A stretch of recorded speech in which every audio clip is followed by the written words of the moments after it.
ऐसा है, नरेंद्र मोदी जी ने चुनाव आयोग को बचाने के लिए देश के 272 रिटायर्ड जज, रिटायर्ड आईएएस अफसर, रिटायर्ड आईपीएस अफसर, ऐसे लोगों के दस्तखत कराए जो खुद भाजपा में मेंबर हैं, जो आरएसएस से जुड़े हुए हैं और जिन पर भ्रष्टाचार के आरोप है, जिनके घर पे करोड़ रुपए मिले हैं, वो सब चुनाव आयोग का पक्ष ले रहे हैं।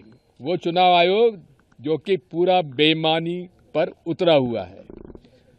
मोदी जी, इन सब बातों से आप अपने को आपको अलग रखो। एक ही बात मैं आपसे कहता हूं, इस देश में लोकतंत्र बचाने का आज समय आ गया है। इस देश में संविधान बचाने का अब समय आ गया है। 26 नवंबर को अखिल भारतीय कांग्रेस कमेटी की ओर से हम सबको निर्देश दिए गए हैं कि हम भारतीय संविधान को बचाने के लिए बैठक बुलाएं, सभा करें, लोगों से जनचर्चा करें, बातचीत करें। हम भारतीय संविधान को बचाएंगे, लोकतंत्र को बचाएंगे।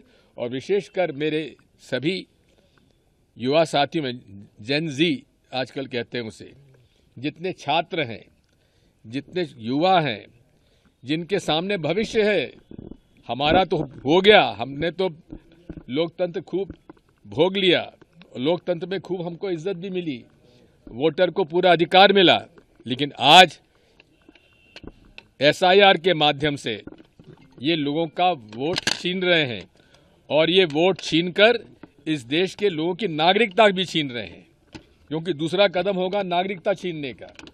इसलिए इस देश में अगर नागरिकता छिन गई और वोट उनके मन से वोटर लिस्ट बन गई तो फिर लोकतंत्र बचेगा कहाँ?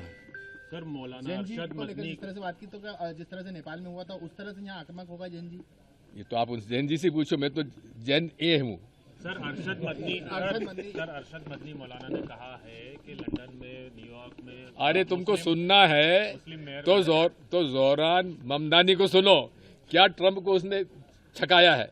इसके अलावा उत्तर प्रदेश, अरे उतनी हिम्मत तो दिखा दो प्राइम मिनिस्टर मोदी जी, जिसने साहसिक रूप से कहा है कि हाँ मैंने आपको फासिस्ट कहा है और आपके सामने कह रहा हूँ, और ट्रंप ने कहा हाँ भाई ठीक तुमने कहा है। ये हिम्मत होती है। अरे प्रधानमंत्री, इतने बड़े देश की तुम प्रधानमंत्री हो, वो बेचारा एक शहर का मेयर, वो अगर प्रेसिडेंट ऑफ यूनाइटेड स्टेट्स, सबसे शक्तिशाली व्यक्ति के सामने उसके मुंह पे कहता है कि तुम फासिस्ट हो, क्या मोदी जी में साहस नहीं है क्या? शर्म करो।